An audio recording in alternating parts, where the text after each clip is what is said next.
우수근의 한중일 타임즈.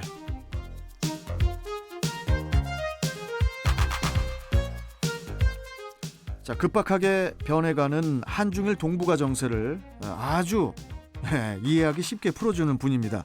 우수근 콩코디아 국제대학교 대외교류 부총장 연결해서 관련 소식 들어보겠습니다. 자, 우수근 부총장님 안녕하세요. 굿모닝 오하이오 고자이마스. 예. 네, 우수근입니다. 아, 예. 반갑습니다. 아이고 반갑습니다. 우리 우수근 부총장님. 예, 예, 어떻게 잘 건강하게 잘 지내시고 계시죠? 바쁘게. 예, 덕분에 정말 재밌게 잘 지내고 있습니다. 네. 예. 자, 바로 본론으로 좀 들어가 볼게요, 부총장님. 네, 일단 뭐 웃으면서 저희가 또 인사는 나눴는데, 근데 이제 일본 외무성이요, 부총장님. 예, 일본 외무성이 1957년 이후에 매년 그 발표를 해오면서 일본 정부의 그 외교 전반을 다루고 있는 그 공식 보고서, 그 외교 청서를 보면요, 중국에 대해서 가장 중요한 양자 관계 중 하나다. 이런 그 표현을 쓰면서도 곳곳에 중국 견제 의도를 내비치고 있거든요.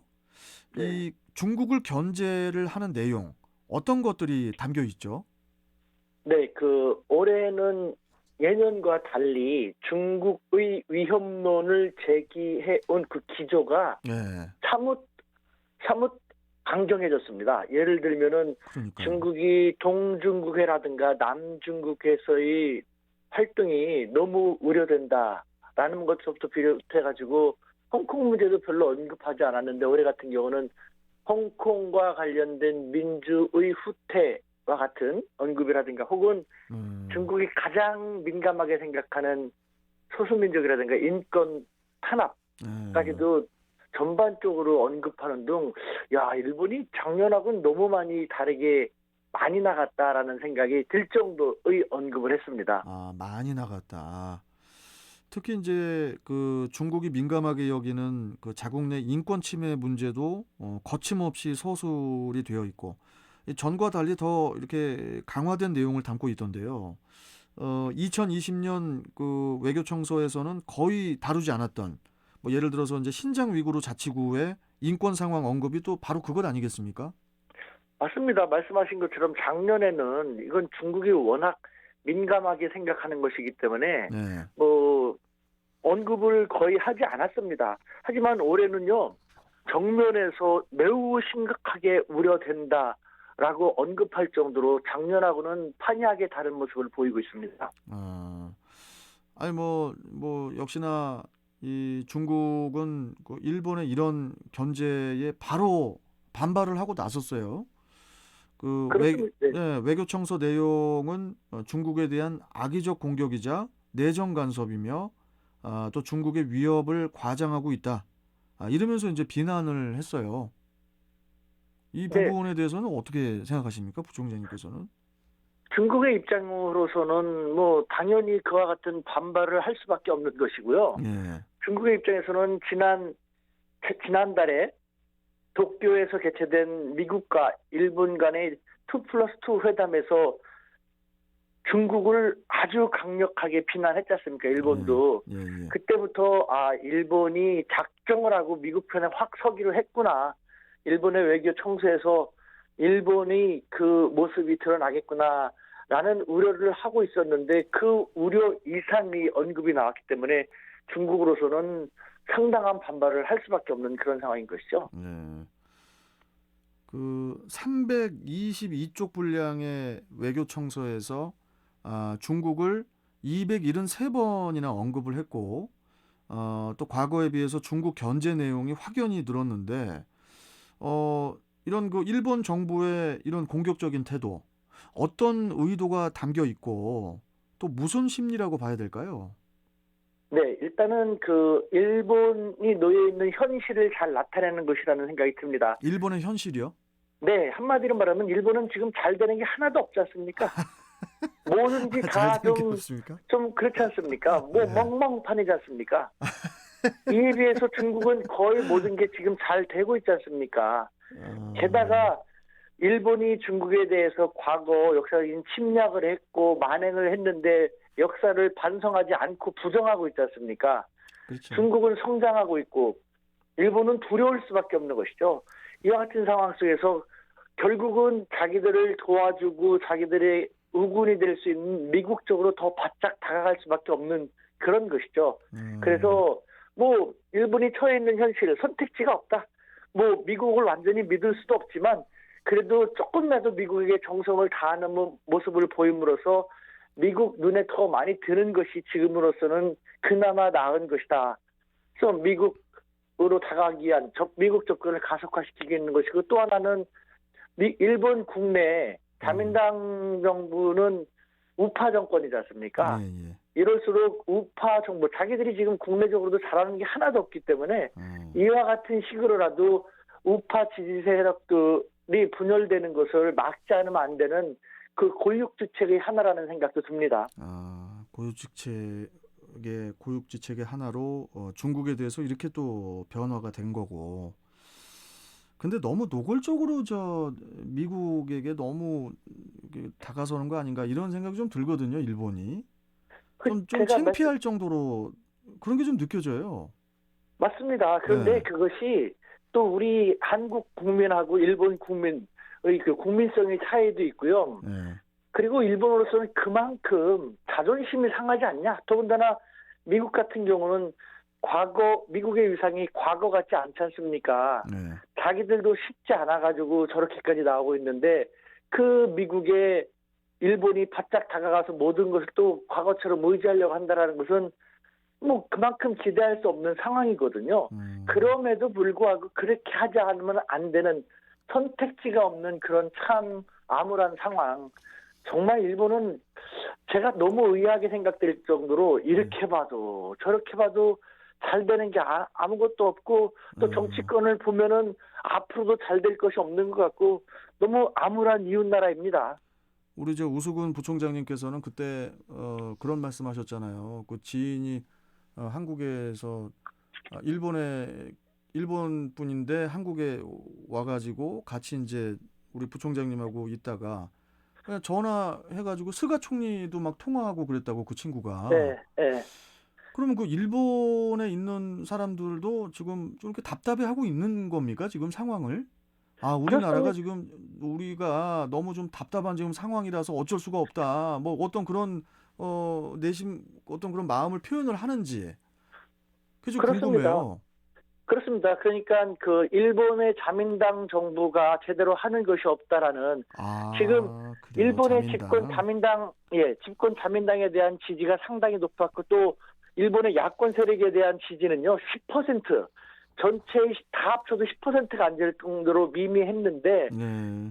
그렇게 온순하고 정치 문제를 알더라도 누가 해주겠지 하면서 무관심이라든가 외면을 하려고 했던 일본인들도 조금씩 바뀌는 듯한 모습을 보입니다. 그 부분에 대해서는 그것은 곧 뭡니까? 그것은 곧 그만큼 국민들조차도 더 이상은 이대로는 안 되겠구나라는 것을 인지하고 있다는 것이죠. 자, 일본 국민들이 그런 인지를 하고 있는데도 불구하고 이 일본의 외교청서 그 내용 중에 또 가장 황당했던 게 독도가 일본 땅이라는 억지 주장을 또 담았다는 거예요. 한국과의 관계에 대해서는 아까 이제 중국 이야기를 했고 이번에 이제 한국과의 관계에 대해서는 중요한 이웃 나라라는 표현을 유지를 하면서도 독도가 일본 땅이라니 참 어이상실인데 이 한국이 일본의 영토인 독도를 불법 점거를 하고 있다는 이런 거 억지 주장이 이게 뭐 괘씸하다고 해야 될까요? 이게 정말 뭐 지금 왜 이럽니까? 일본 계속. 뭐 그야말로 어처구니 없는 황당한 그런 일인데요. 한편으로는 냉정하게 말할 때 충분히 예상이 됐습니다. 왜냐하면은 이미 극우 중에 극우 정권이었던 아베 신조 전 일본 수상 때부터 외교청소에 독도는 일본 땅이다라는 어거지 주장을 넣지 않습니까? 그런데 지금 똑같은 자민당 정부고 아베 정권을 계승하다시피 하는 스가 정권인데 갑자기 지금 상태에서 그것을 빼거나 바꿀 수가 없죠. 그렇다면은 스가 정권 자체가 붕괴될 수밖에 없고, 또 일본은 지금 구급파의 지지를 받는 그 자민당 정부입니다. 예. 아무래도 자기들의 정권을 유지하기 위해서라도 뭐 극우파들이 좋아할 만한 것을 할 수밖에 없었기 때문에 이번에 이렇게 실리는 것은 당연히 예상이 되었던 것이고요. 자, 일본의 그럼 이와 같은 어거지를 어떻게 하면 고칠 수 있느냐? 예. 방법은 하나입니다. 일본은 계속해서 지리멸렬 쇠퇴해가고 우리 대한민국은 계속 열심히 노력해갖고 국력이 계속 부강해지게 되면요. 일본은 자기들이 불리하다 싶으면 철저히 갑자기 자세를 바꿔 고개를 숙이는 그런 전통 아닌 전통이 있거든요. 예. 국력으로 확실히 차이를 보여주게 된다면 일본의 자세는 바뀌게 될 겁니다. 그 전까지는 이런 식으로 눈 가리고 아웅하면서 정말 안타까운 모습을 계속 보이게 될 것입니다. 뭐 그래서 이제 우리나라 그 외교부가 이제 일본의 외교 청서 내용에 대해서 강력히 항의를 하면서 이를 즉각 처리할 것을 엄중히 촉구한다. 이렇게 이제 밝히고 그 소마 히로이사 주한 일본 대사관 총괄 공사를 그 외교부 청사로 불러서 항의를 했는데 일본군 위안부 피해자 또 강제징용 배상 문제로 인해서 좀 또 냉랭한 한일 관계에 찬물을 끼얹는 일본과는 더는 좋아질 수가 없는 건지 이게 지금 기승전 독도예요. 언제든지 이게 항상 보면은 기승전 독도로 끝나거든요. 그럼 예. 거기서 또 틀어지는 거예요. 그래서 예. 제가 여기서 하나 좀 우리 부총장님께 여쭤보고 싶은 게 일본의 학자분들이라든지 그런 분들을 많이 아시잖아요. 예. 그분들은 그러니까 일본의 학자분들은 우리 우수근 부총장님께 독도는 우리 땅입니다. 뭐 이렇게 얘기를 합니까? 어떻게 얘기를 합니까? 그분들은 사람에 따라 다르죠. 양식적인 사람, 그리고 또 따라. 제대로 팩트를 아는 사람들은 독도는 한국 땅이다라고 하고, 그래요? 네, 그렇게 말하는 사람들도 적지 않습니다. 그리고 대부분의 일본 사람들은 관심도 없고요. 관심 없어요? 예, 그러니까 한편으로는 우리가 독도 문제에 대해서 정부가 강력하게 항의하는 것은 필요합니다만 우리 국민들까지 나서서 우와 독도는 우리 땅인데 이렇게 갈 필요가 없습니다. 그렇게 하면 할수록 일단 국제법적으로 네. 독도는 영토는 시료 지배하고 있으면 그쪽이 입장이 강한 것이고 시간이 어느 정도 지나게 되면은 국제법적으로 완전히 인정이 되는 거거든요. 네. 우리가 시료 지배하고 있으니까 우리는 의연하게 대처하면 되고 일본은 자꾸 도발을 해갖고 우리가 감정적으로 되게 만드는 것이죠. 그렇게 되면 국제사회에서는 저쪽은 영토 분쟁지가 틀림이 없구나라는 식으로 인식하게 되고 그러면 일본을 그거 갖다가 국제사법재판소로 가져가자라는 식으로 국제 분쟁화시키거든요. 우리에게 좋을 것이 하나도 없습니다. 예를 들면은 일본은 중국과의 사이에서 청각제도를 실효 지배하고 있지 않습니까? 우리와 같은 입장인데 중국에 대해서는 중국이 자꾸 도발을 한다 하더라도 웬만해서는 일본은 반응을 보이지 않습니다. 말려 들어가봤자 자기들이 실효 지배하고 있으니까 시간만 지나면 된다라는 그런 식으로 하는데 우리한테는 자기들이 도발하는 내로남불, 모순적인 모습을 보이고 있거든요. 그러니까 우리도 일본의 그런 작태에 말려 들어가지 않는 것이 좋습니다. 우리의 소중한 에너지를 저런 한심한 모습에 분출시킬 필요가 없다라는 것이죠. 이번에는 아까 잠시 말씀하셨지만 일본 재보궐선거 이야기를 좀 해볼게요, 부총장님. 네. 스가 일본 총리와 집권 자민당이 총선의 전초전격이죠. 세 곳 선거구에서 모두 패배를 했어요. 네. 여기에 자민당의 왕국이라고 불리던 히로시마 선거구가 야당으로 넘어간 게 큰 충격이다. 뭐 이런 얘기가 있던데, 어떻게 보십니까? 금방 말씀드린 것처럼 그만큼 되는 게 아무것도 없는 지리멸렬한 참 아둔하고 한심한 모습만 보이는 일본의 자민당 정부에 대해서 일본 국민들 정치에 그렇게 직접 나서거나 하는 것이 별로 없거든요. 알더라도 누군가가 해결해 주겠지.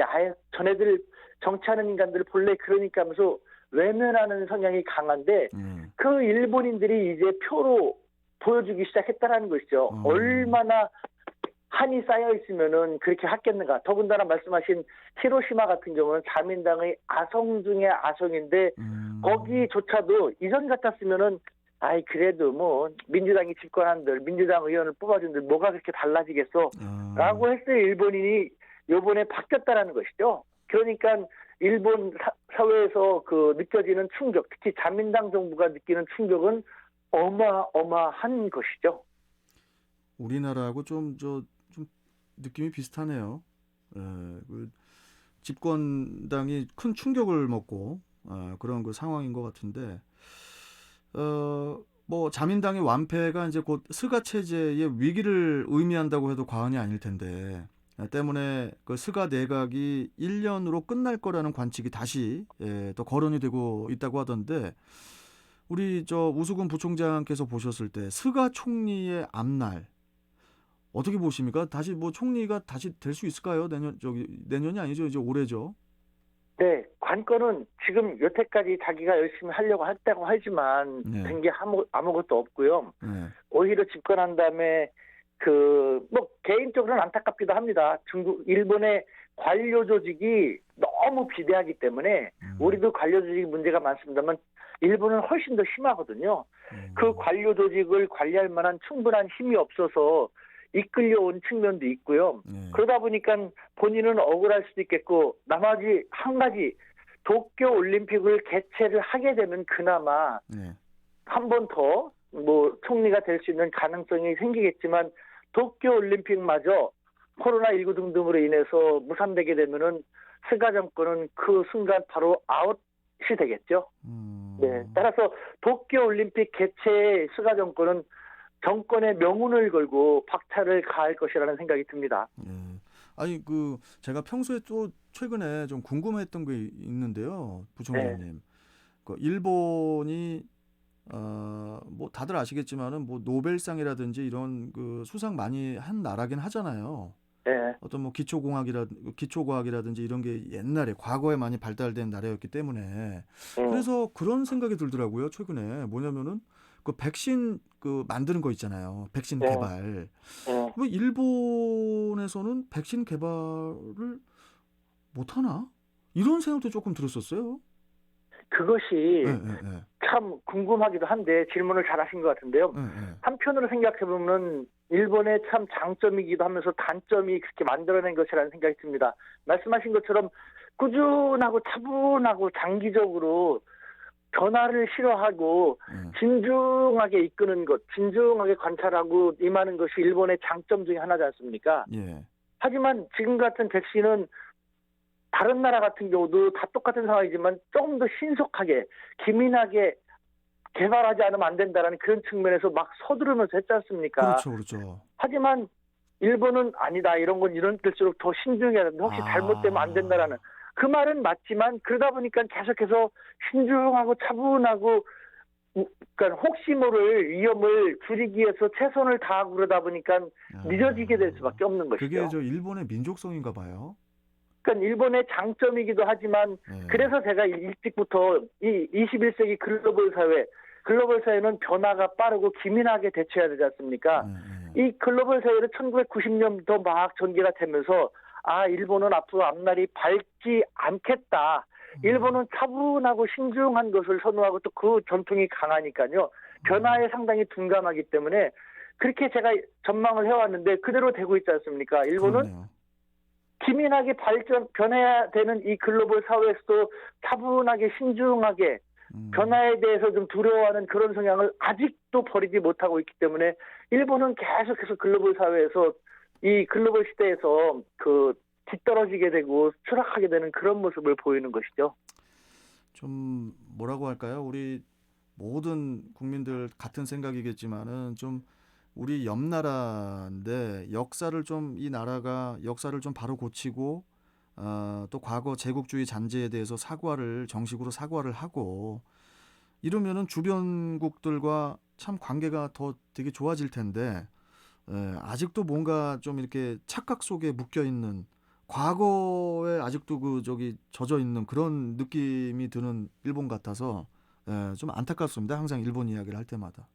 네, 저도 마지막 한마디 드리면은 일본이 정말 이웃나라에서 잘 되기를 진심으로 바랍니다. 하지만 일본이 향하는 특히 자민당 정부가 향하는 방향은 말씀하신 것처럼 과거 지향적인 것이고 가장 중요한 것은 지난 과거를 화통하게 있었던 것은 사과한다. 그렇죠. 다시는 그런 일이 없을 것이다.